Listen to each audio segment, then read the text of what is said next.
Good afternoon, everybody. We are now in session for the Hawaii Tax Review Commission. And the first order of business is public testimony. Do we have any? We have not received any. Okay, thank you. Next order of business is approval of the minutes of September 22nd. Are there any additions or corrections to the draft that was sent out? Okay, hearing none, then may I have a motion to approve? Move to approve the minutes. Thank you, Winston. And a Second. Okay, Kate, second. Instead of all in favor, I'm going to ask you individually so that we get this correctly in tape. So Murray? Yes. Sale is not with us. Kate? Yes. Alton? Yes. Winston? Yes. Scott? Yes. And Beth, yes. Okay, minutes approved. So the next item on our agenda is going back to the issue of having a consultant. And so we now are looking at a consultant who is going to be focused primarily on compiling everything that the TRP prepares for us and putting it into a final report. Alton, Seth, and I interviewed Jonathan White, whose CV was sent out to you this morning, and Jonathan is with us today. Jonathan, can you put yourself on screen for us? Thanks. Yes. Hi. Hi. So Jonathan, can you just kind of give us a very brief summary of what you do right now and the qualifications or your experience in report writing? Sure. Right now I work in the Administrative Rules Office under Ted Shiraishi, whom you might have met or worked with on this commission. And in that role, we during the legislative session, we work with the legislature and lobby the legislature on any of the tax-related bills, including the department's own bills. And then outside the legislature, we draft all the policy documents for the Department of Tax, which is just sort of the standard documents like tax information releases and tax announcements, and also admin rules. And then leading up to the session for the next year, we'll draft the administration's tax legislative proposals as well. So as we discussed in the interview last week, I don't have direct experience drafting a large report like this. I do have some writing experience. I have several publications, as you can see on my CV, that are tax and somewhat econ related, but mostly just tax admin, tax specific tax related. So I have that as a something that shows that I can put together a large document, pay attention to the details, cross all the T's and dot all the I's. I think that's relevant to what the commission is asking for with this consultant position. Also, I have a lot of experience, as I mentioned, with the legislature. That's at least a third of what we do each year because the legislative session lasts about a third of the year and it's nearly full time during that period of time. So drafting things that I know the audience of which is the legislature and how to make those things understandable to them and digestible to them, and both the wording used, substantive wording used, and then the sort of the scope or scale of each section, each thing discussed. I have some experience doing that through our developing our testimony for the ledge. I also I draft what's called the digestive tax measures, which is not anything as substantively rigorous as this report would be. But it is another large document that I draft each year for the Department of Tax that shows an attention to detail and an ability to, draw from multiple sources, digest sources into understandable portions, and get a large detailed document out. So that's kind of the background I think that's relevant to the report. Also have some time in the Federated States of Micronesia dealing with that legislature. And then as came up in the interview, one of the papers that I drafted, which is a law review article, is recommending a better way to do the tax reform that was being proposed while I was there, which is kind of the reason I was hired. So that kind of directly relates to something that Beth and Alton were talking about with the commission's report, and what the consultant will be doing is trying to make things understandable and approachable for the legislature, something they're willing to putting it into a form that they are willing to consider. And that's exactly what I was trying to do with that particular law review article. So I think that's relevant to the position as well. Thank you. Thank you. Does anybody have a question or a comment directed to Jonathan?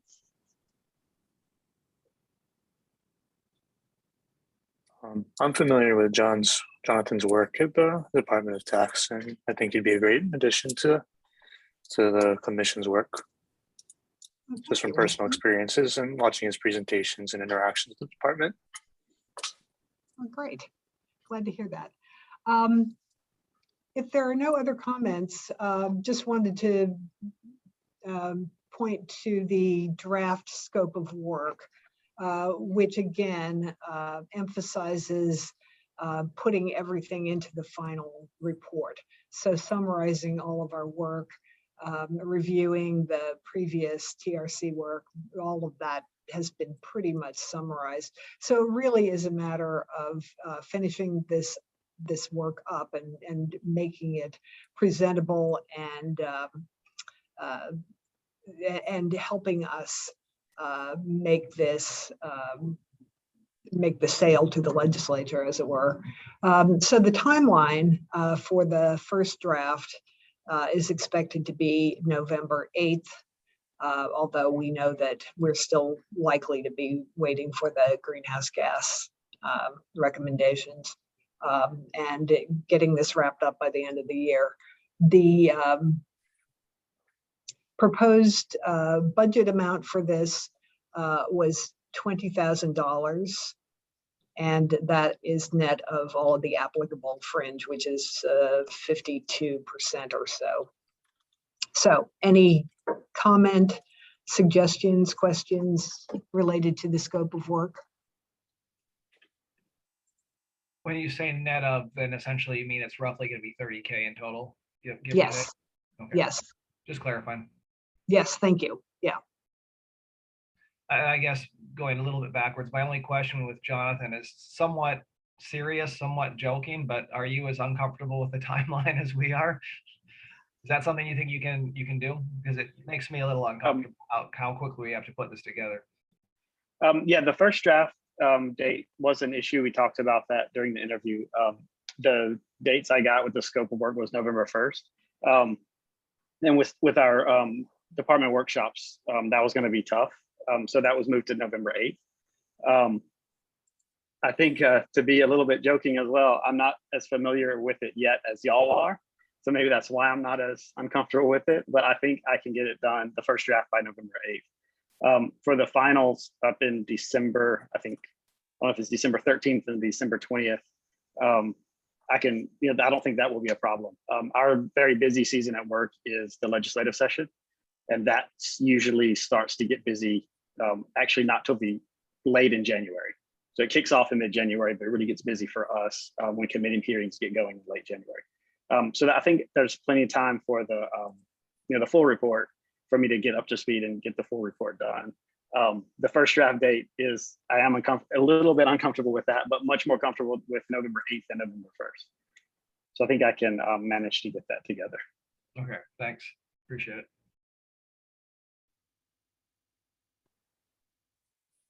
Any others? Okay, hearing none, can I have a motion to approve this scope of work and the budget for our consultant? So moved. Thank you, Kate. Second? Second. Alton? Second. Thank you. Then all in favor, Murray? Yes. Sale is still not with us. Kate? Yes. Alton? Yes. Winston? Yes. Scott? Did Scott leave us? Okay, we will excuse him for the moment. And Beth, I vote yes. So Great. Thank you, Jonathan. And if you Thank you. can, please stay with us because Sure. we're going to be starting to discuss the priorities that we've identified and specific recommendations. Sure, I'll be here. Thank you. Which is the next part of our agenda. So the memo that I sent out, were there any concerns or suggestions for a better way to approach that than I had suggested? Trying to find it now. There it is. Okay. Or should we kind of give it a try and see how it works, and then we can amend it for the next time? I'm sorry. My computer froze. So I had to log back in. The last I heard was when Murray was talking about the contract price, but I apologize. Okay, well, we did approve the scope of work and the budget for the consultant. And the question that Murray had was to clarify that the $20,000 net of the fringe means that we will actually be spending something in the neighborhood of 30,000 or so plus. Okay, I'm good with that. Okay, thank you. Glad to hear it. Okay, well, why don't we go on to talk about the issues that we have identified. And I'm going to take this out of order since this is my experiment in discussion. I will go first. And so I had prepared a memo about a proposed recommendation for visitor green fees. So why don't we start there?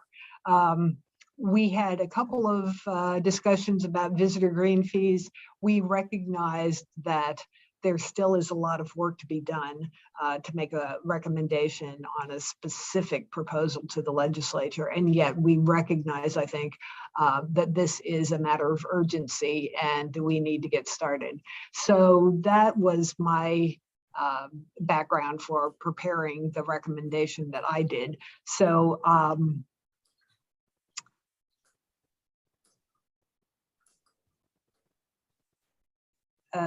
we recommend, so the recommendation itself is that the state legislature commit public funding to carry out a study to provide specific recommendations to create and implement environmental impact fees, hereafter after referred to as green fees.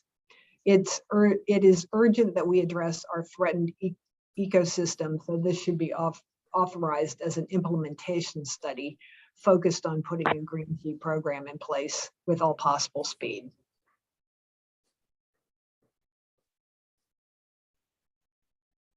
Does that, oh, hi, Sale. Glad to have you with us.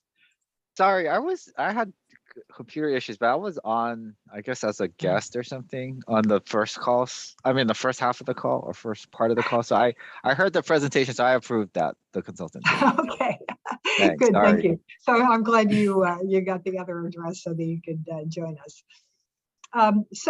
Anyway, first of all, does that sound like a good approach to what we can in good conscience recommend from the Tax Review Commission? What you described, Beth, pretty much that's kind of my position as well, that I understand that they have put a lot of work into this and they would like to implement right away. But when we asked the questions of Jack and Eric in their presentation, and when you pressed them for details, they have done a lot of work, but it was pretty clear that there's a bunch of implementation stuff that haven't been fully vetted yet, you know, whether it's TAT or a fee for each location or whatever.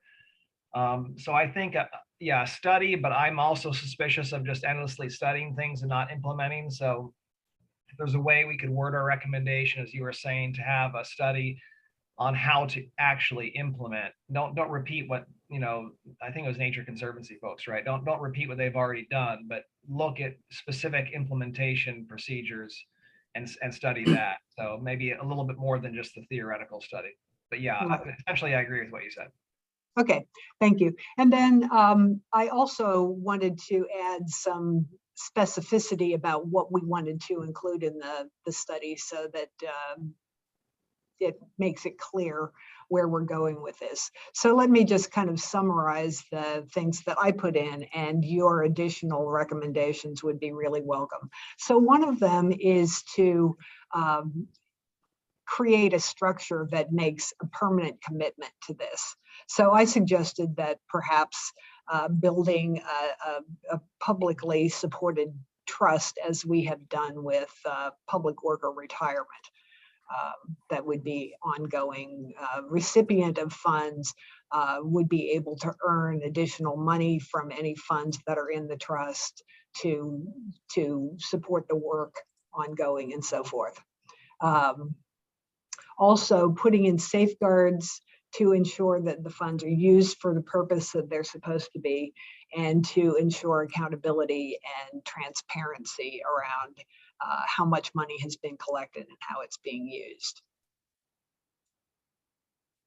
The next part is about raising green fees. And so we know that they have looked at several different possibilities. There is the potential of either carving out or topping up the transient accommodation tax. There are issues about adding a user fee for certain activities. We had talked about potentially increasing the general excise tax for visitor-related activities.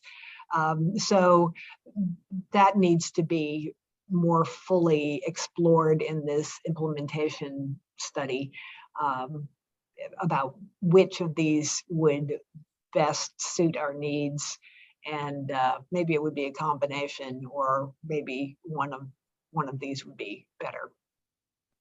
Any other suggestions there?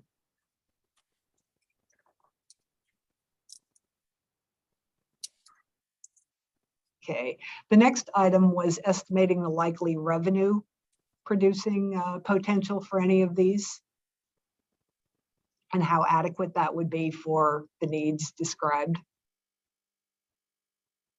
The next one is identifying the pros and cons, certainly looking at the legal challenges that might be triggered by any of the approaches. Also the potential impact on visitor spending and arrivals, and other effects on Hawaii's economy. For me, this is the most important aspect, I guess, coming from a legal background. When we were questioning the presenters, my largest concern was that there are constitutional issues, especially when we try to offload tax burdens on non-residents.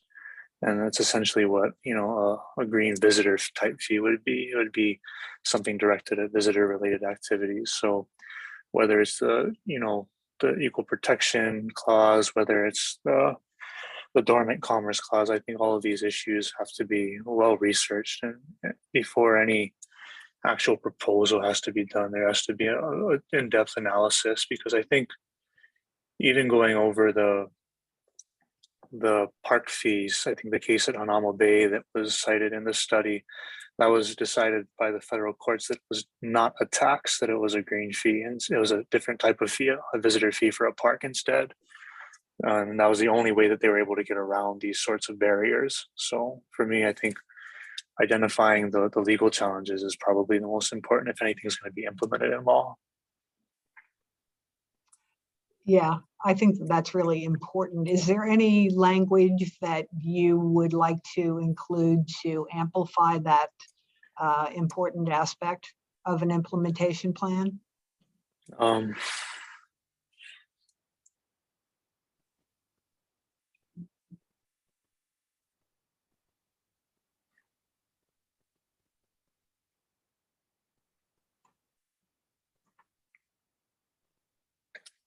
Yeah, I would just like to see legal challenges, you know, both at the state and the federal level. I think that those are both, you know, the two tiers that we have to really look at, and identifying that.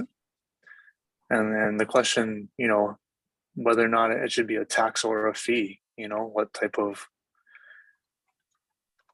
whether a fee or a tax is, within the legal bounds. Yeah.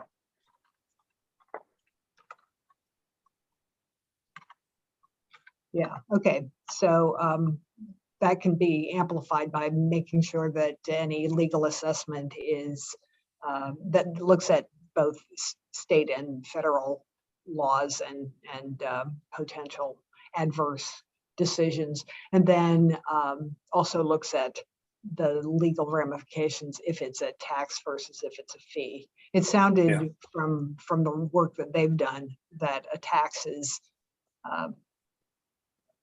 less likely to be challenged, but a fee is kind of new territory. Yeah, that sounds reasonable to me. Yeah. Okay, thank you.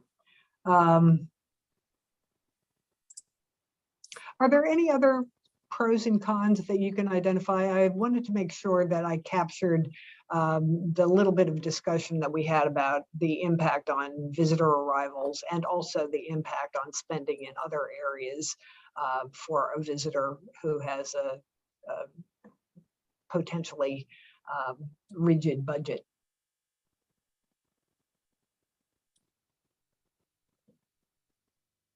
Okay, then moving on. The next section talks about the specific uses for the fees collected.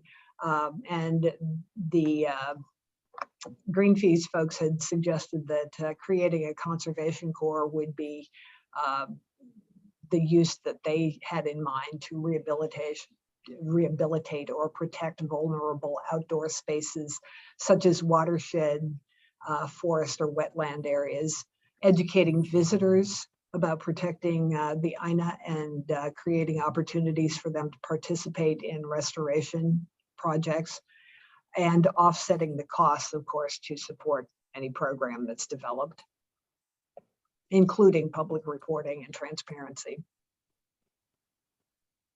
Any other specific uses that we should note in here?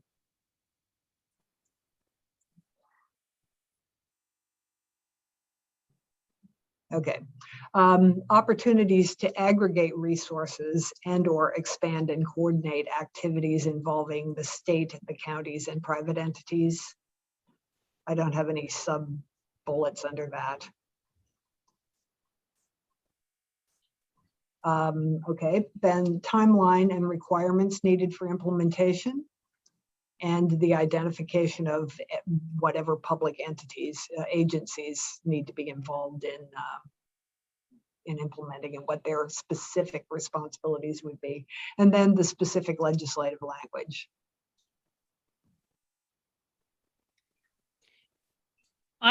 Beth, I think this is it's a fantastic outline. I think it gives them enough detail.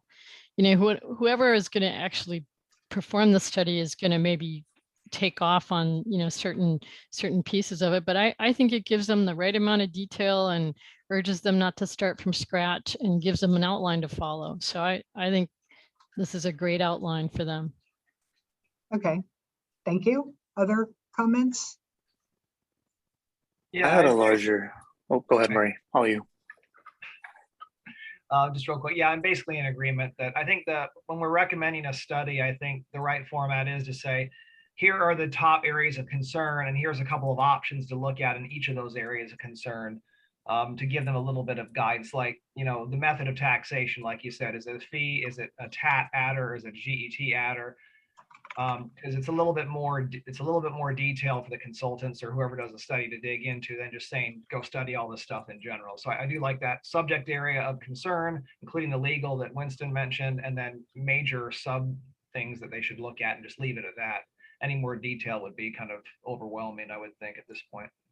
Okay, so Murray, are you suggesting that when we're saying like making a permanent commitment, we should give them a sentence of why this is important? Yeah, I think so. But the areas of concern that we have, there's legal, there's how the tax is going to be used, there's the impact in the tourism industry, and then you have a couple of sub bullets about why or what are the options to look at.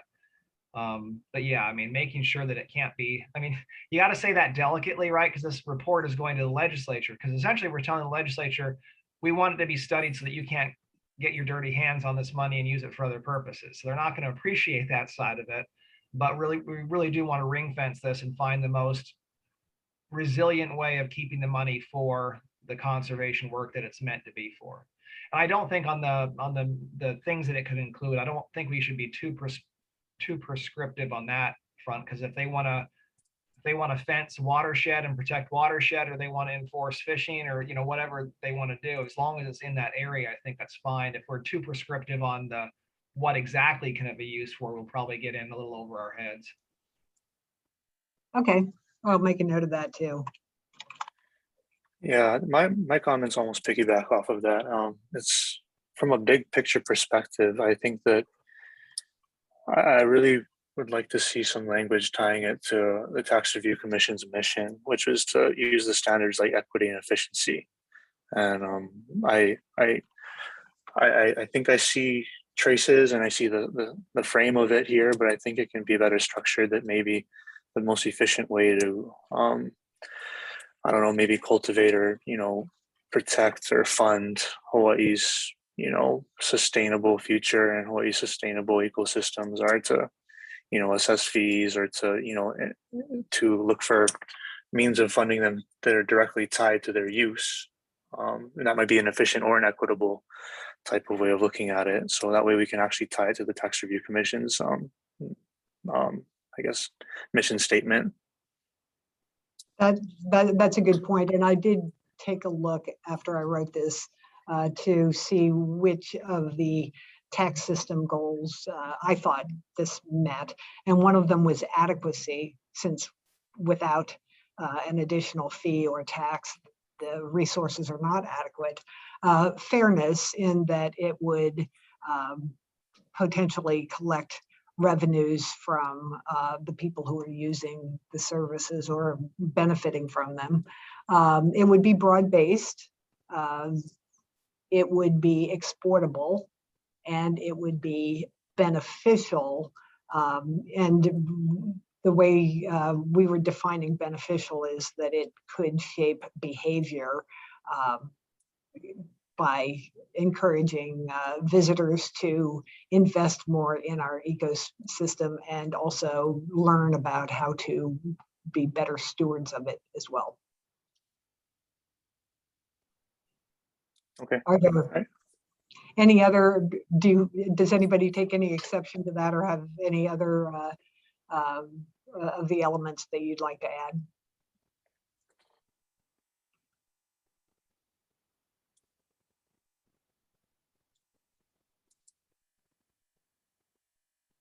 Okay, anything else on this topic? Have we pretty much decided that with some tweaks, this recommendation is what we agree to, and we will leave it to our consultant to combine it with the information that we've got from the green fee folks to write it up into presentable recommendation? Okay, I think it probably would behoove us to take a vote on this so there isn't any ambiguity about whether this is unanimously supported or whether there is anybody who has a minority opinion. So can I have a motion to adopt this recommendation? I'd like to adopt the overarching recommendation, but I do want to see the changes that, not the changes, but maybe the fine tuning that we've noted in today's meeting before giving a full ahead go on, the current draft. Okay, so I'm wondering whether maybe we should wait for a formal vote on any of these until we kind of add any edits and spiff it up a little bit more for a final draft. What do you think? Well, Beth, I have a question. Will the actual language of the final recommendations, that will be in the final report, right? I mean, isn't that something we're sort of going to be working towards with Jonathan's help now, right? And so, I mean, are we really sort of voting now to proceed on these big subject areas, and, you know, with the caveat that the specific language of the recommendation coming from the committee may be refined? Because I don't know that we're going to be ready for the specific language on the recommendation until we're actually pretty close to final on the report. Yeah, well, you know what, I think then maybe the best thing, we've already decided that these are the issues that we're going to be pursuing. So then today, why don't we just discuss these, and we can reserve our voting on them for when they are pretty much complete. So Okay. we'll do a revision for this one and try to capture the things that we discussed. Okay. Do I understand that process correctly, though? Really, is that these are the areas, then the consultant will be assisting us in writing up the report and the final recommendations, and then we will vote on the specific language of those final recommendations, right? Well, does that sound like a good process to you? I put together the recommendations for the Tax Review Commission either, so I'm not Okay. sure how it works. That was my assumption, that what Catherine said, because I think we have to have two bites of the apple. We have very limited time. The consultant needs to get started right away. So I think we do need to agree, at least at the high level, not all the details, as Winston was saying, but at least at a high level, is something we want to include. Are we generally in alignment on the direction of the recommendation? But then we get the second bite of the apple when we see the specific language, and then say, yes, this is exactly what we want, or no, we need to tweak this a little bit. But if we don't decide now what the consultant going to start working on, we'll never get there. So whether it's a vote or not, I don't care, but we do have to agree what we're moving forward on now to some extent. Okay.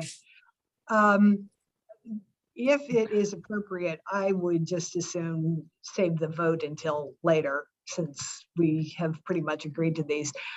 Seth, could you join us for a minute and let us know whether there are any concerns about that? I am always with you guys. I think the putting it down in writing and saying that these things are the things that you're going to vote on would give the public enough time to provide input and give comments. So I think that's generally a good plan of action. Okay, then we will do it that way. So we will discuss all of these recommendations, modify, suggest, make some edits. We'll see how it shapes up in the final report and add any other flourishes that it needs. And we'll do the vote after it's all put together. Okay, good, thanks. Well, I think that pretty much takes care of the green fee discussion. Kate, would you like to talk about the recommendation you made on tax deductions and exemptions? Sure, and I sort of just did a shortened version of my prior memo to the commission, and really tried to streamline it and basically say we were going to focus on the standard deduction. You know, that where our recommendation is that the legislature should focus on the standard deduction and the personal exemption.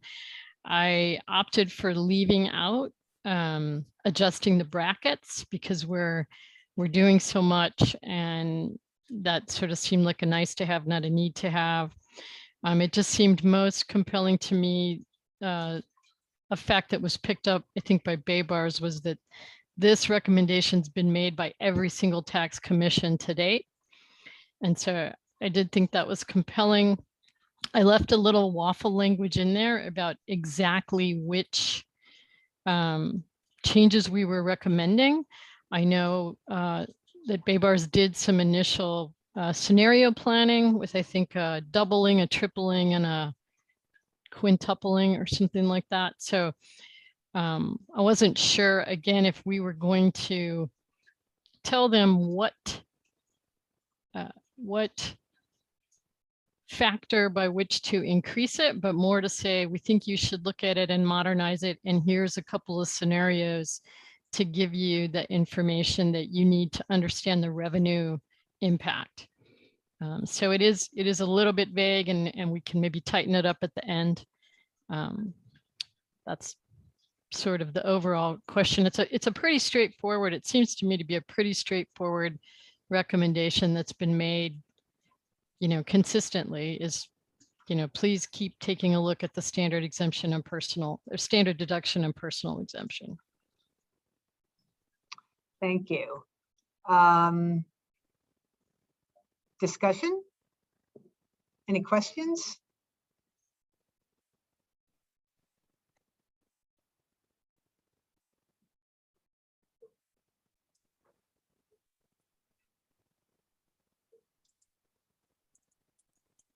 I have a question. So if you want us to do other revenue estimates, please be explicit about what you're asking for so we can work on them.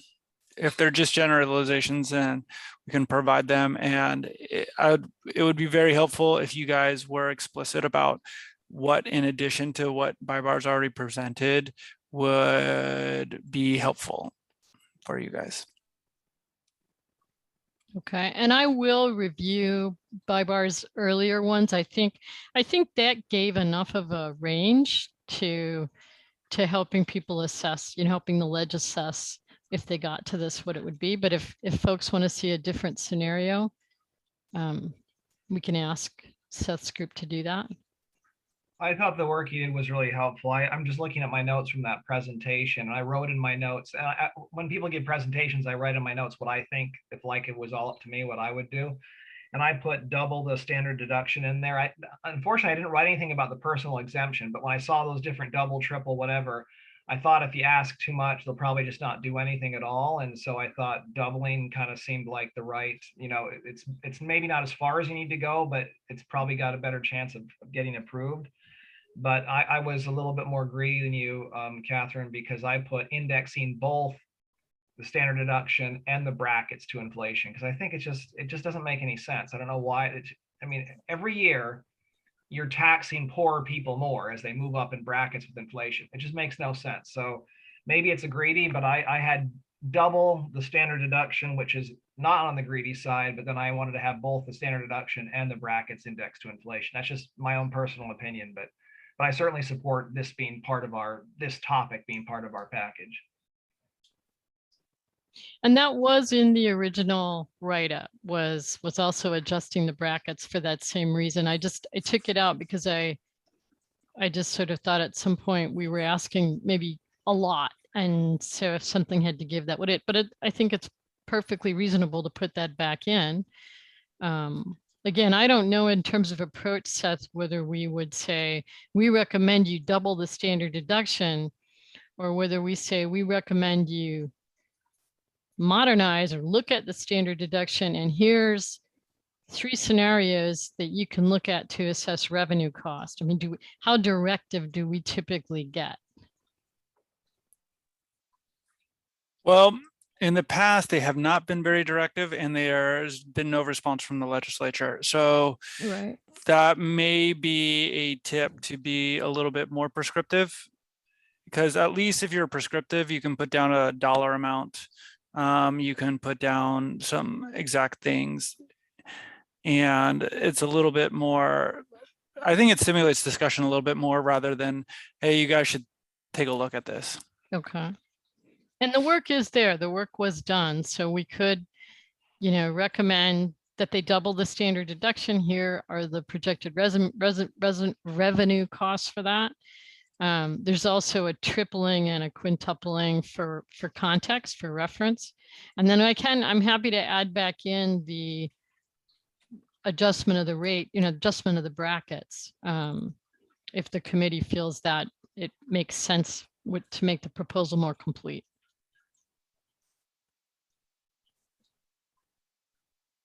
Seth, just a question. This is Scott. So in previous tax commissions, they've had their recommendation. It seems like we're going down a recommendation that's been made several times. And are you saying that there was never a cost estimate as to what the effect was, or did you say that there was never that amount there? So the last tax review commission, the one that I worked with and have the most experience with, said, hey, you guys should look at this and adjust the tax brackets and raise the rate in order for it to be tax neutral. But, you know, again, we don't, and that really didn't go anywhere. So I think if you guys did present, say, hey, we recommend doubling the standard deduction, this is the cost, this is the distributive effect, that may provide a little bit more information, right? Rather than asking the ledge to do more homework, essentially. I like that approach. I like the way Seth just worded it, right? Because Yeah. then I they would- don't have to double it, right? But it gives them a concrete recommendation to work with, you know, so. And if we have other presentations later, like the retirement taxation thing, then if you pick a number, we can show the net effect of two policies, right? If you don't pick a number, you can't show the net effect. 'Cause That's this true. would- That's a this good would- point. This would reduce revenues and the retirement thing would increase revenues. Okay, well, what's the net? You can't say unless you pick a number. I had a question about the interaction with tax credits. I was thinking specifically about the general excise, low income general excise tax credit. There's also one for the renter's tax credit, which doesn't amount to a whole lot. And there has been in recent years the EITC tax credit.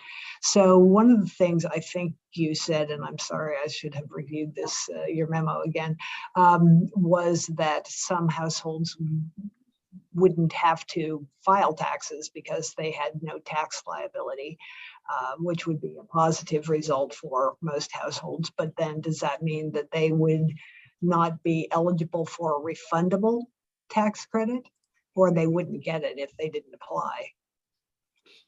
It I would still, think- Yeah, I think so. they I would was gonna still be say so. eligible for the refundable. It's just the non-refundable they don't get, right? And so one of the big Right. critiques of the EITC right now is low income people, because we do have a relatively progressive tax structure, do not get to reap the full benefits of the EITC. And the way that we do it is you have to take the refundable tax credits first and then the non-refundable. So even if you're low income, you tend to take the food and excise tax credit and the renter's credit first, and then after that, there's even left over to a tax liability for the EITC to have an effect. Kate? Yeah, that's what I was gonna say. And what I also didn't know was that if we were, I know you had mentioned earlier that there's some continued push to make the EITC refundable, right? In which case, people would need to file to get that back. And part of this is sort of eliminating the need to file, but they're going to have to balance that against, you know, being able to get these refundable tax credits back. It's also sort of trying to assess the effect of if I pay less tax, if I have less withholding, certainly maybe at the end of the day, I think one of the charts showed like at the end of the day, maybe there wouldn't be that big of a change because of some of the tax credits, but I get it in my pocket in real time, you know, and that's a big difference for a low income taxpayer. Yeah, Rather than having to wait until the end and get a credit. yeah. Plus potentially having to pay somebody to prepare a tax return. Yeah. Well, I can take a crack at rewording the recommendation. I really like the way Seth put it. That sort of giving them a specific, you know, we recommend you do this, double it. Here's the revenue projection. Here's the revenue projection if you triple it. And then also, I don't recall whether Baybars did an assessment of the bracket. I don't believe he did in his earlier one, but also recommending that we index the brackets for inflation as Murray suggested. Should I rewrite that and then give that as a recommendation to Jonathan to flesh out? Yeah, why don't you redo that with a specific recommendation with dollar amounts and so forth. And I think we also would want to recommend tying it to inflation and bring it back to us Okay. maybe next week when we Sure. meet again. Okay, Okay. thank you.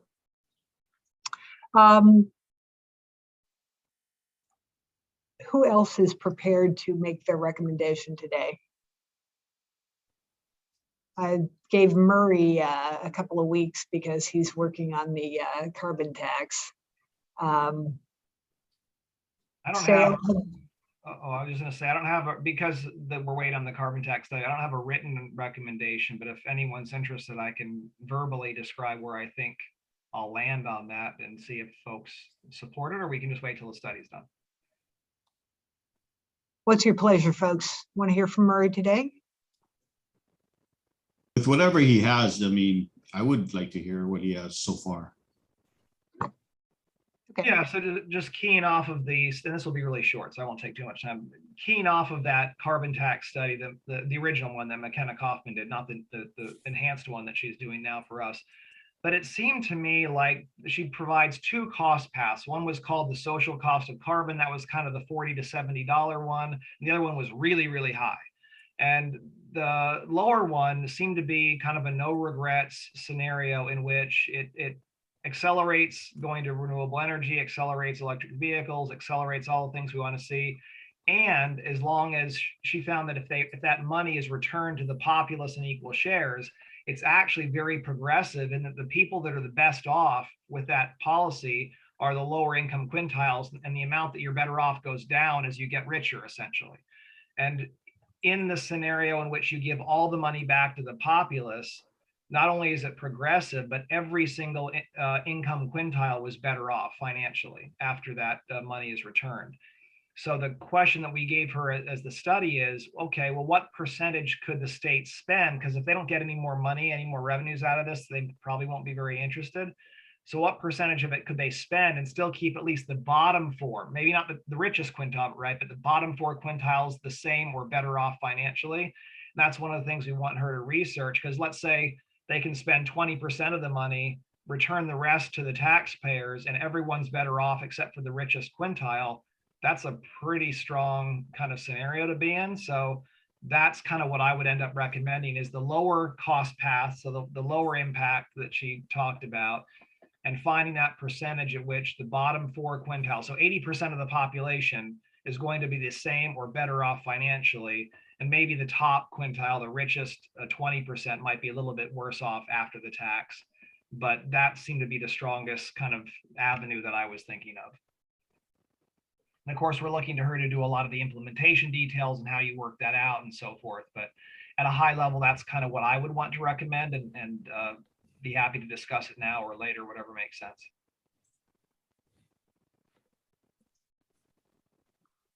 Questions or comments?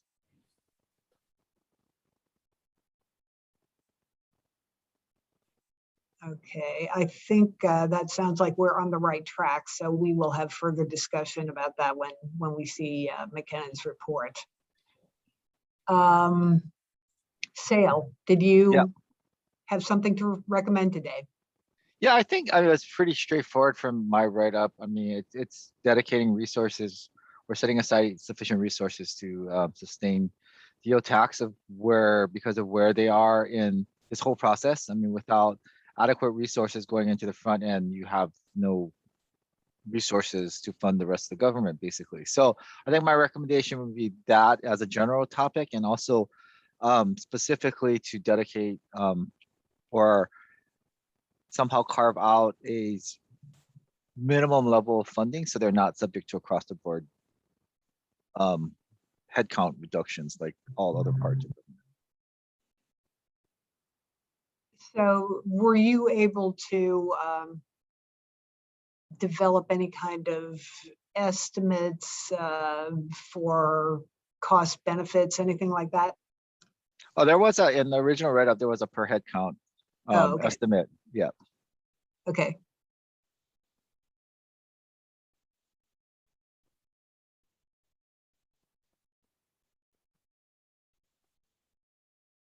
And did you also have in your original memo the exemption from cross the board cuts when general funds being cut? I know it was a point. I don't know if it was a specific recommendation. It was a point that they were subject to the same 10% across the board headcount cuts.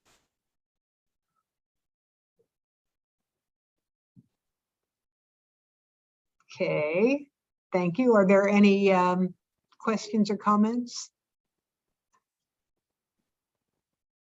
So at this point, we and our consultant should go back to your original recommendation and work on that. And if there are any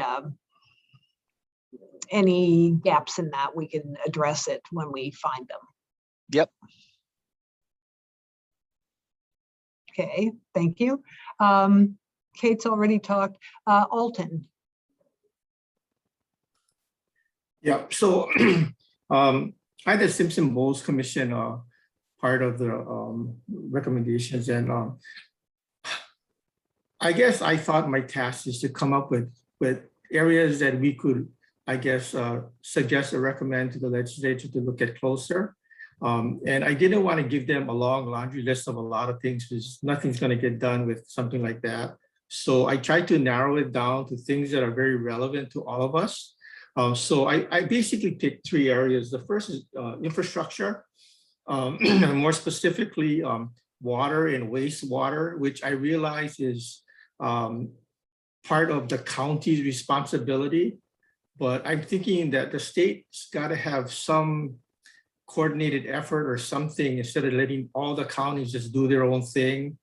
And maybe some counties do it well and some counties don't. But that's kind of my line of thinking. And Scott, you might want to weigh in on that since you represent the county of Maui.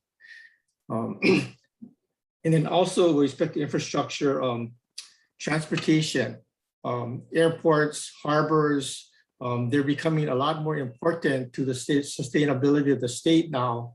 And perhaps those have been neglected in the past. I know we just had a major upgrade in the airport here in Honolulu, and I think is it Maui or the Big Island? Yeah, Maui, they're trying to do one on Maui right now. Okay, but I think we need to continue in that direction. And then also the deferred maintenance of a lot of our facilities. Our facilities have really gotten old, and I think we have not had the financial ability to keep up and maintain these facilities, just to keep them going. The second item I wanted to bring up was, I guess, preparing the state for things like climate change, the threat of the sea level water rising, and natural disaster. I know the state has done some of that. I mean, I know we had the Hawaii Hurricane Fund set up, but unfortunately, when the legislature doesn't have money, they go and they raid these funds. So I would like to see part of our recommendation kind of discourage that from happening. So if we do set up or earmark monies for these types of reasons, the legislature can't go in that easily and just pull the money out of these funds. And the third item would be the healthcare and pension benefits that we've talked about before.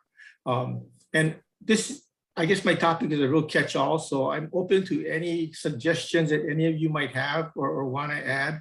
And I realize that I'm just talking very broad right now, and I'd be happy to get into more detail. I apologize for not doing a report, but I would like to get Seth's group's help in maybe coming up with some numbers. And if we can be more specific in the recommendation, like percentage of revenue or even dollar amounts on an annual basis that we should put into a reserve or fund. At least that way will give the legislature more specific information with respect to our recommendations. Any questions, comments? I kind of like that. And, kind of going off of maybe two reports, I read, Chair, your report on property taxes, and hearing Elton's comments about the things that he's recommending.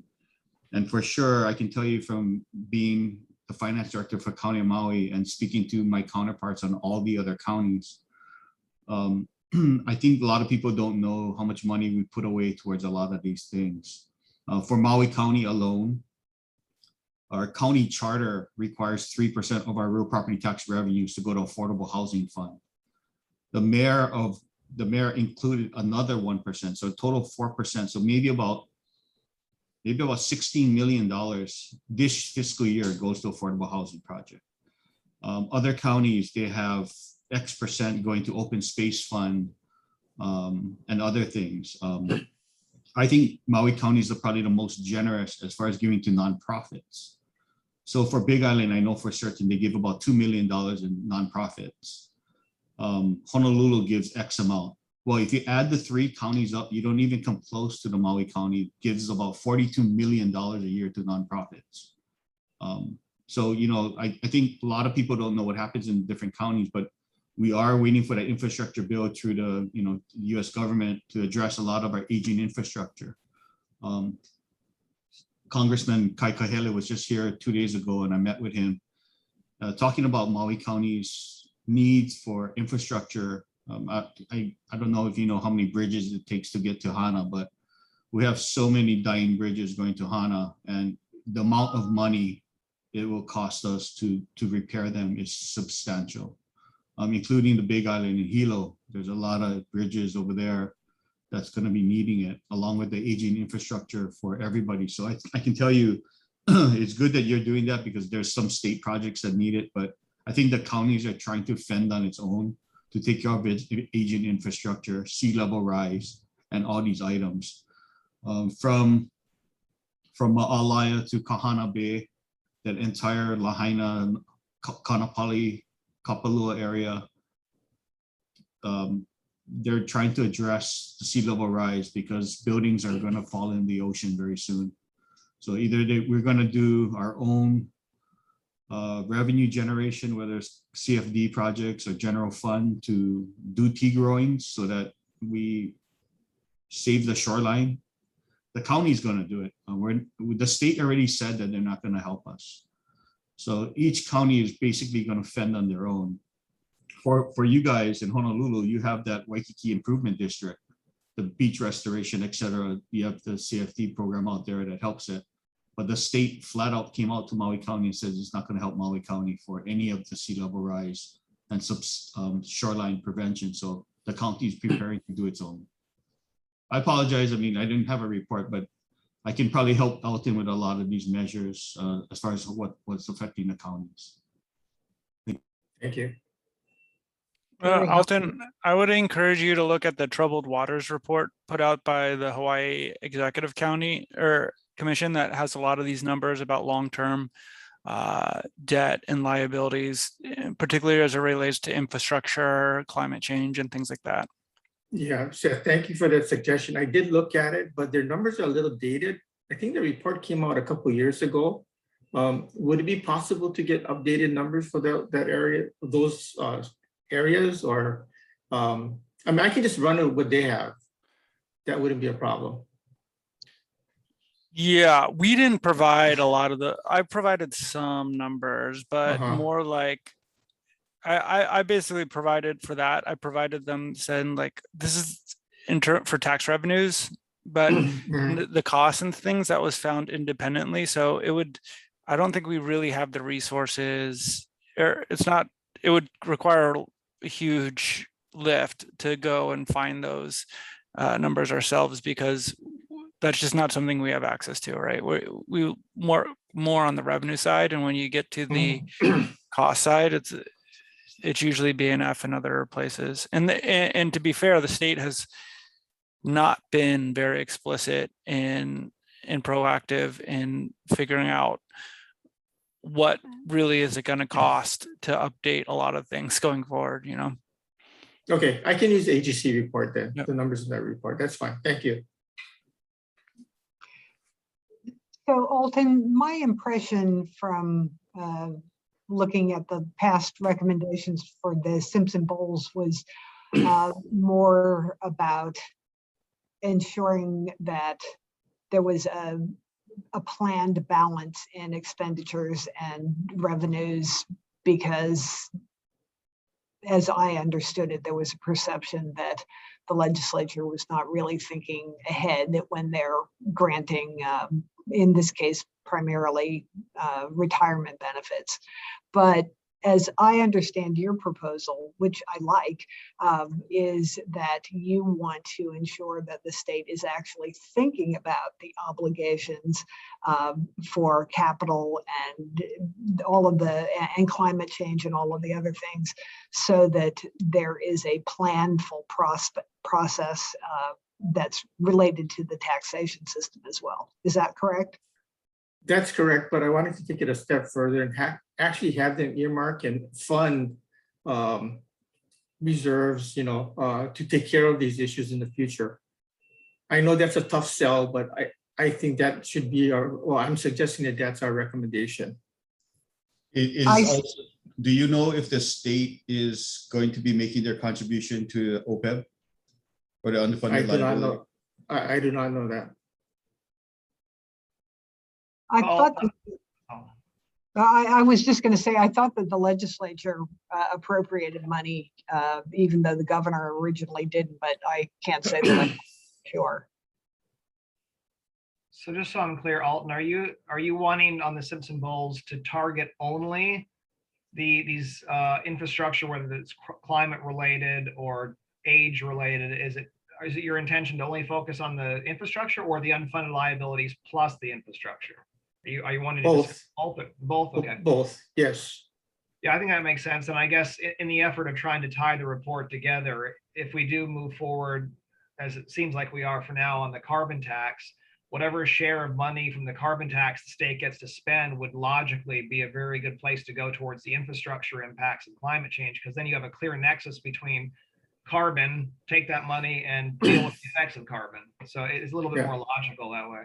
Yeah, good point. Very good point. And Alton, you talked about trying to coordinate responsibilities with the counties. Is that something that you wanted to recommend? If the committee feels that that's appropriate, yes. But well, maybe Scott can help me with that issue. Yeah, I'm wondering whether that's even a remote possibility.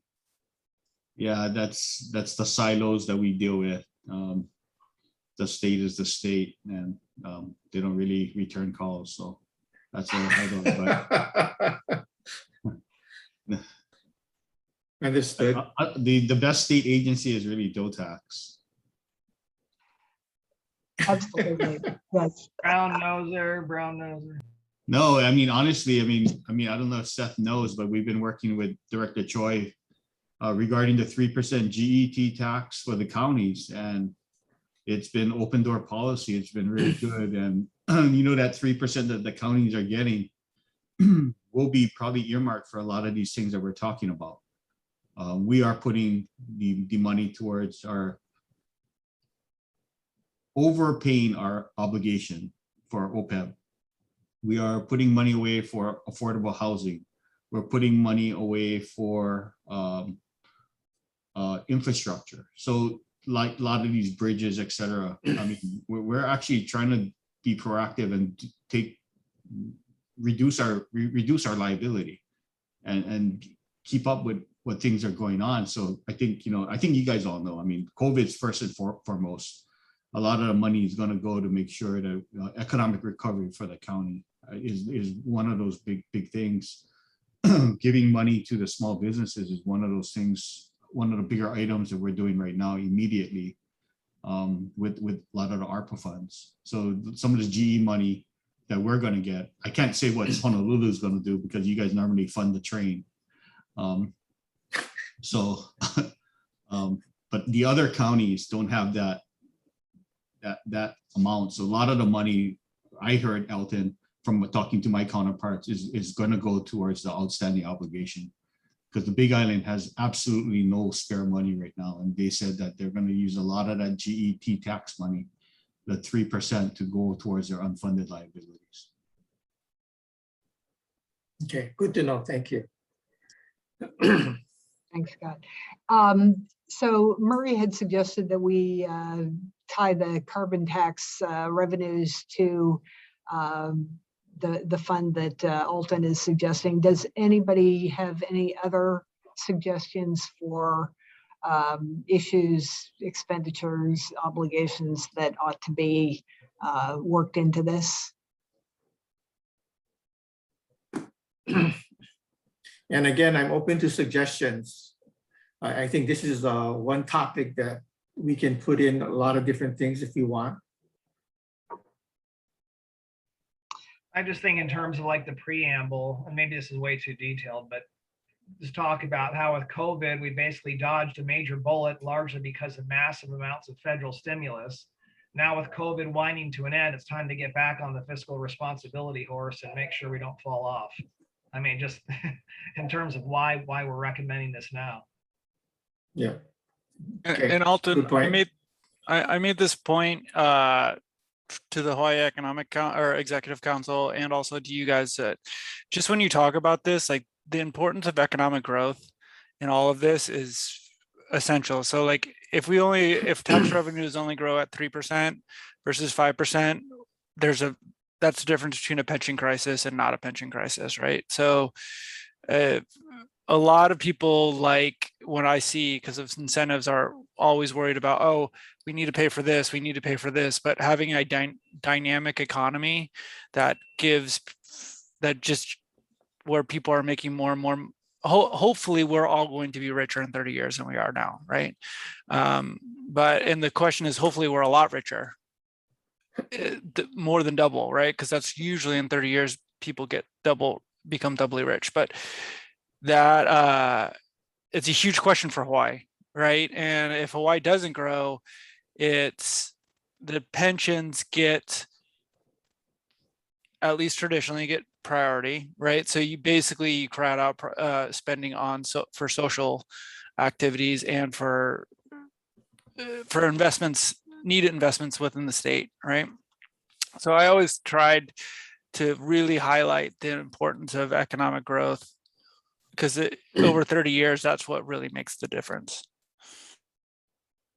Yeah, Seth, thank you for your comment. And I kind of tried to think about how we could improve Hawaii's economy. I know you mentioned that a number of times and you made a very good point.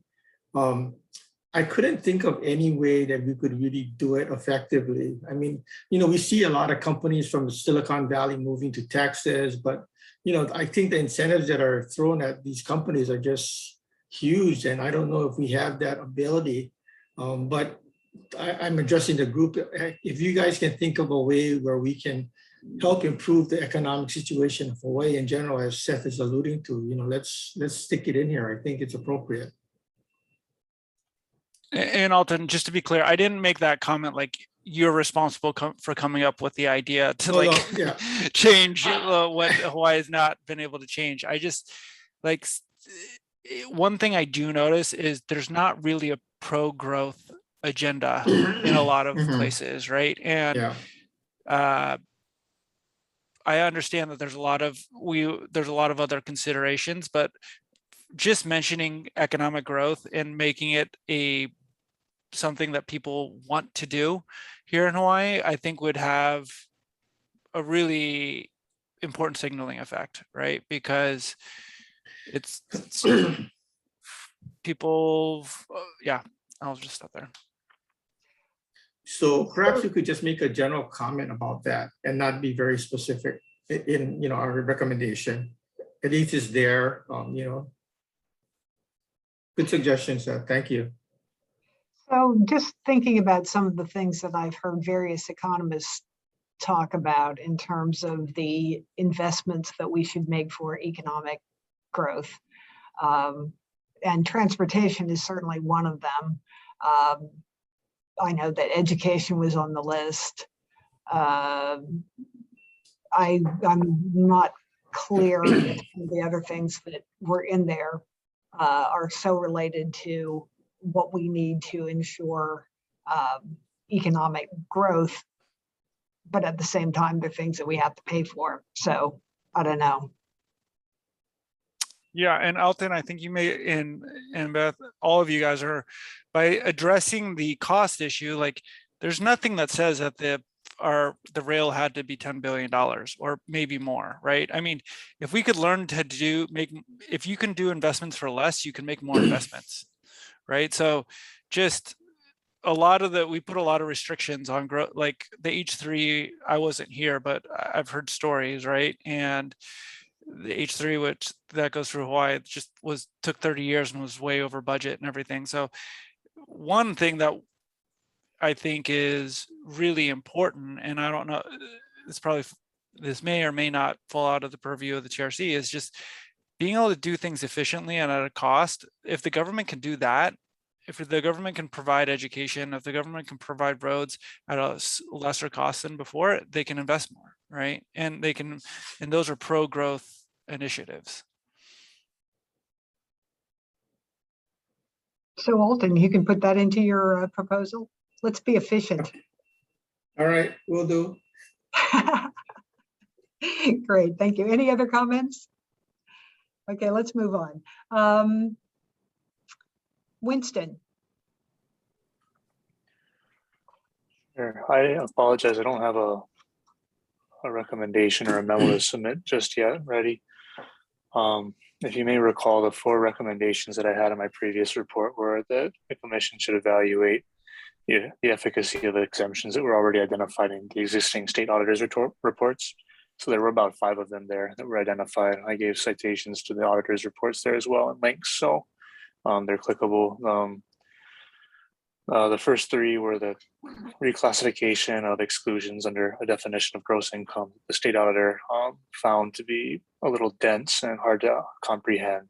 So I think we discussed it during our prior meeting that we could bring up a suggestion of an easier definition or something that was a little bit easier to understand and in line with the state auditor's recommendation. So I can do that with a subsequent recommendation memo. The next would be the evaluation of exemptions to support inter-island air carriers. And the auditor's report found that a lot of these exemptions were either a little bit out of date or not really utilized much, especially because, and they weren't worded correctly at the same time because they applied to inter-island, I think it applied to interstate instead of intrastate air carriers. There was a error there in the drafting of the bill. So I think that's a pretty easy recommendation. The legislature just fixed that instead of interstate air carriers, that it changed it to intrastate, to those who actually go within the islands instead of those who go to the mainland and back, because I think that's more in line with the purpose of what the original bill was intended to apply to.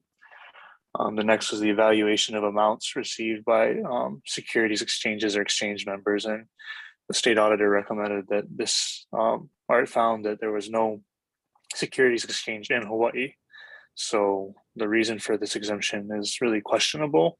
And I think I feel comfortable this time just recommending that if an exemption is not being used and if it's still on the books, then it's not doing really much good for the state. It's not contributing to the simplicity or the efficiency of the tax structure.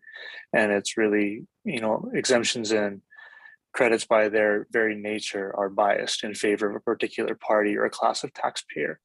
And if they aren't benefiting anybody, then they're really not, there's no way that they can achieve their intended purpose. So I think that just based on that, I would advocate and recommend for the removal of the exemption for amounts received by securities exchanges in Hawaii, because there are none that I know of. The next 2 laws were the evaluation of a $2,000 exemption of amounts received by blind, deaf, or totally disabled persons for their businesses. And while the auditor found that this was carrying out its intended purpose and giving a little bit of assistance to those who are disabled, it also found that when read in conjunction with another existing limit on the GET, which limits the GET assessments to only 0.5%, the exemption is only worth about $10. And whether or not that exemption is worth being on the books for only $10, while it is being used, or the auditor found that it was being claimed, just to have it on the books and to have it in the tax structure and code, while there's already an existing amount trying to carry out that same purpose, but it's carrying it out much more effectively and efficiently, I think. I would recommend that this exemption be removed just because there's already an existing measure in place that does it better than the smaller exemption does. The last individual law that I looked at for exemptions and credits would be the evaluation of the exemption for amounts received by independent cane farmers who are sugarcane producers. I noted in my presentation that the last sugarcane production facility closed down in about 2016. And as of 2017, I think there are only 8 independent sugarcane producers, but the amounts of those exemptions aren't known because the department doesn't disclose the figures for fear of disclosing the confidential information for those particular taxpayers. So I was wondering if Seth could provide any insight. Is there any way for the commission to have an in-camera review, or is there any way for us to obtain the amounts, or to, I guess, identify the cost of that exemption to the state? The GET exemption? Yes. Yeah, I can show you how to do it right now. If you Okay. wanna, you just go to, let me just.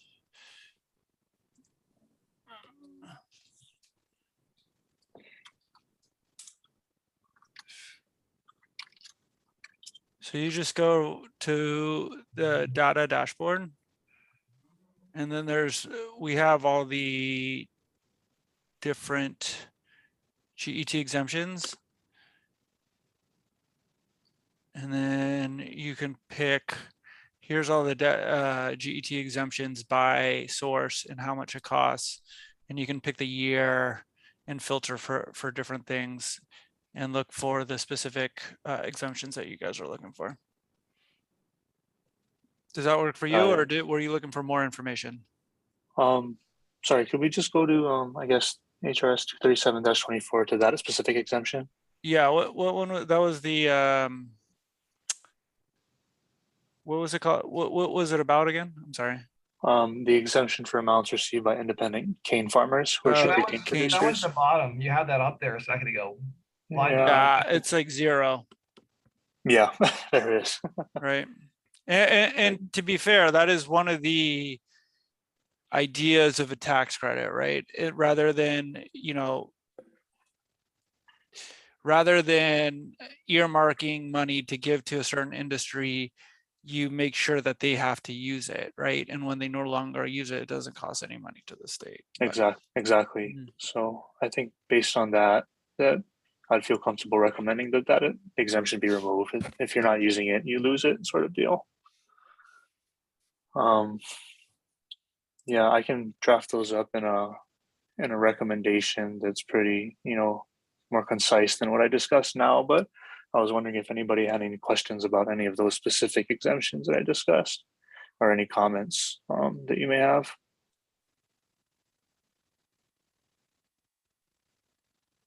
I don't have any questions about those specific issues or your recommendations. I think they're all very good. I am interested in seeing whether anybody would support a recommendation to make information about who gets tax credits public. Because I do believe that since it is our public money, companies should, it should be available to the public to know how much each is getting, and maybe make an assessment about the value of providing that public subsidy.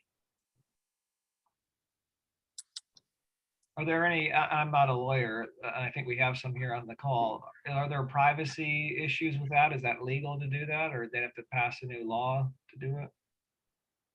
Hawaii's Constitution includes a right to privacy, so that's ingrained in our state laws.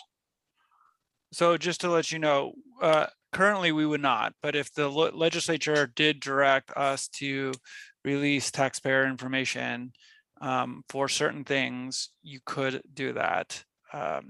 One thing I would just encourage you guys to differentiate is between individuals or what type of tax credit. So, right, like most people aren't really concerned about who takes the EITC credit, right? But maybe you know, in our debt, if you look at our tax credit report, we do break it down by tax credits that are designed to promote industries, which is and tax credits that are designed for social welfare.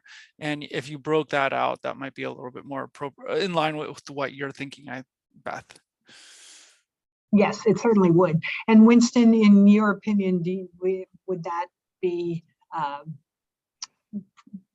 forbidden under our state constitution to provide information about corporations or business sectors?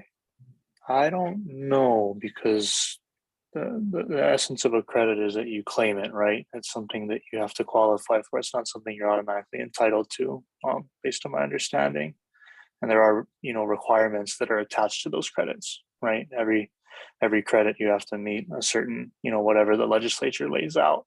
I don't know. I haven't done any research on whether or not the legislature could include a provision saying that you agree that, you know, to be included in a list of those who have claimed this credit. You know, it'll be publicly available how much of this is claimed online or something like that. I have not looked at that and whether or not that'd be permissible, but I could certainly go and look into it. We also have Jonathan White on the call, who would definitely know the answer to that question. Another question I would have too is similar to like the county, we have exemptions for various things, whether it's cattle farmers or Kuleana lands or whatever it is. And we have a list for not who gets it, but, you know, generally what kind of exemptions people are getting. So I'm guessing the state has similar, where you guys have a breakout of what kind of credits you guys give out or subsidies, whatever, for maybe the tax review. Have the tax review in previous years ever looked at the different type of credits and whether or not they're still applicable? I guess over time, you know, it may seem at one point it was worthy of giving it a credit. I'm just wondering if have other commissions looked at the various credits and whether it's still warranted, I guess. Yes. Yeah. Good. Right. I think the 2005 to 2007 commission, which was chaired by Director Choi at the time, did a pretty in-depth analysis of the credits and exemptions. And I think their recommendation was that the state minimize all exemptions and credits after that analysis. I'm sorry, having Jonathan White on the call, I was wondering if you could add any to the prior point. I'd like to hear his insight. I don't have a strong legal opinion on it. I haven't done research specifically on the Hawaii Constitution right to privacy. I really would be surprised, though, if it did stop the legislature from authorizing sharing of tax information, especially for credits, especially to corporations. The fuel tax has a general tax information sharing provision in it. I forget which chapter the fuel tax is, but it's in there. That fuel tax returns and stuff are public. So given that and being limited to credits, which, as Winston said, are not an entitlement or whatever, you have to qualify for them in the first place. I would be surprised if that was, after research, it was found that that was the case. And I would I work with the legislature every year, see them come in, lobby for credits and stuff like that. And I would love to see them up there lobbying for their credits while at the same time claiming that the legislature's law saying that the credit information can be shared is unconstitutional. That would be very enjoyable to see. So I really don't think the recipient of the credit would go there in a practical matter. I don't know if it would get challenged by the taxpayers themselves. But that's all I have. I don't have a firm answer on that Hawaii state constitutional privacy question. Thank you, Jonathan. Just one quick comment for me on a practical matter. If you did pass such a law, essentially those that don't have the time, money, or inclination to hide their identity would not be able to, and those that do would. And what I mean by that is tax credits are often claimed by special purpose entities. You create an LLC specifically for some project or something, and that project might be owned by a couple of well-known Hawaii corporations, but it's an LLC that no one's ever heard of, and that's the name that would show up on the tax credit. This black box LLC got a tax credit. That won't mean anything to anyone. So, if you did it on renewable energy tax credits, you'd see, Joe and Betty and Steve and, all the people that got solar tax credits for the rooftop solar, but you'd see all these LLCs for project names that did, like the utility scale stuff, and it wouldn't mean very much to most folks. But there's kind of a veil of not really secrecy, but kind of obscurement with the LLCs on the business side. Yeah, thank you for that comment, Murray. I mean, I would like to see more transparency, but there is also the reality that, as Murray said, passing a law doesn't mean that you're necessarily going to understand who benefits from a tax credit. Does anybody else feel strongly about this one way or another?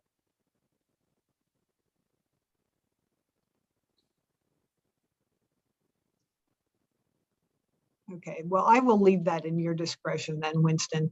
And Winston, did you also, you addressed retirement? I had three more recommendations, I guess larger ones. One is the evaluation of a credit for the capital goods excise tax credit, but I can more properly flesh that out in another memo to everybody. I think it'll be a little bit easier to understand there than if I just go into the details now. But the two other ones are a little bit larger picture, and we talked about them at my earlier discussion. The first was, as you said, the evaluation of the expected revenue cost of the state's exemption of pensions and Social Security benefits. And I observed that it's the largest source of untaxed income for the state at this point.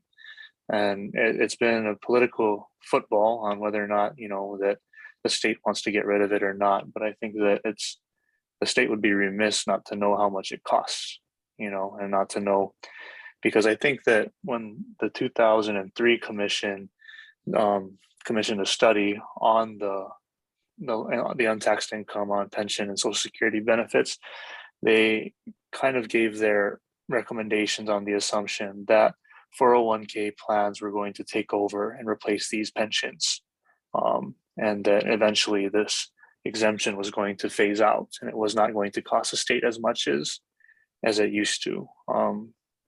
Based on the small information that we know right now, that doesn't appear to be the case. The 401ks don't appear to be phasing out the pensions like we thought they would. So if that is the case, then this will be a growing cost to the state, or at least a larger source of untaxed income. So I was wondering if the commission could request a study, or at least, the figures from Seth and his crew and those at the department, just to find out what the costs are, and, to lay it out over maybe a 10-year period and see if they have grown since, if they've grown, or if they're also attributed to, an increased number of pension plans, or if it's just the amounts are larger and, what's causing the growth in that source of untaxed income. We can do that. Just so you guys know, Bybar's never got to present it, but we did produce some information on the cost of taxing pensions, or the revenue gains from tax. That's on the website that you can check out with all the revenue gains. And if you'd like, so just so I understand, Winston, your specific request would be to look at how the revenue impacts have changed over time, or the costs? Right. Okay. I guess to see how, if the exempted amounts, what's been the change since 2003, if possible, because that was the last in-depth commission study, and just to see the amount of the exemption every year since then, and to see if the amount claimed has really, increased or decreased, both in the exact amount of the exemption and the number of the exemptions being claimed. Yeah, I think the old report pegged it at somewhere near 330 million, I think it was. It was pretty big. Mm-hmm. Of the revenue loss or the amount exempted? I want to say, and it's been a while since I read that report. I want to say it was claiming it was costing the state over 330 million. So it sounded like it was a revenue number, but it's been a long time since I read it. It costs the state around $450 million right now, more or less, if you Wow. include Social Security, right? Yeah. And so if you take out Social Security, then that's a big lot. It's a lot less. All right. And Is I know the- prior commissions have advocated for the removal of this exemption, but I think that it's just such a hot topic right now that just giving the information is going to be enough to educate the legislature at this point. Perhaps we could also point them in the direction of some alternatives that would allow them to phase it in or exempt some income for households of various incomes amounts. Right. Something I asked my bars about before was, again, getting to this idea of a net number. If you remove that exemption from pensions and Social Security, but then you doubled the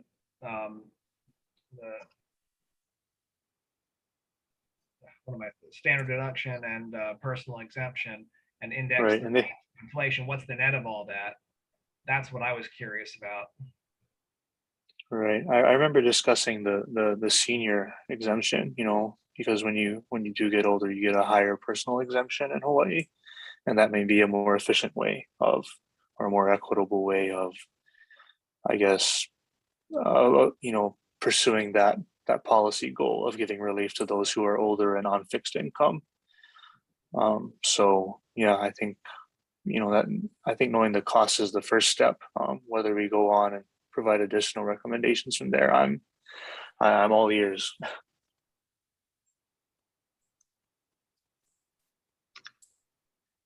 Okay. It is now after 1:30 and I know we're scheduled to go until 2, but we are also scheduled to meet again next Wednesday. So I have the recommendation that I am making about real property taxes. I can wait until next week. You've all seen the recommendation, and it is, I think, it's important to me that we include it in our report, but I also know that the legislature is probably not going to be the audience for that recommendation. So for next week, Winston, you can give us some more details about the issues that you're dealing with. Kate, you're going to come back and provide some more specificity too. Alton, did you have some additional updates that you wanted to share with us in terms of what we want to include in Simpson? Yeah, I'll put something in writing and include all the items we discussed today. Okay, thank you. And Sale, did you have some additional information you want to share next week?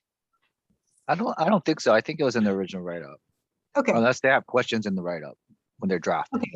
Okay, thank you. And Scott, Scott-free. You just no responsibilities. We're going to have to give you some special task. Well, I would like to comment when you talk next week, and maybe give you guys a little bit more insight of what property taxes and stuff like that. So. Oh, great. Okay. Yeah. That I would really appreciate that. So I'll make sure that we present that in tandem. And just to let you guys know, I'm traveling next week for work. So I'm going to ask Ted to come in and stand in and just to answer any questions that you guys may have and be the DOE tax representative. Okay. Thank you very much. I think we have gotten through our agenda. Next week we'll be meeting. And so with that, thank you, everybody. And the meeting is adjourned. Okay, thank you. Bye. Thank you. Bye, all.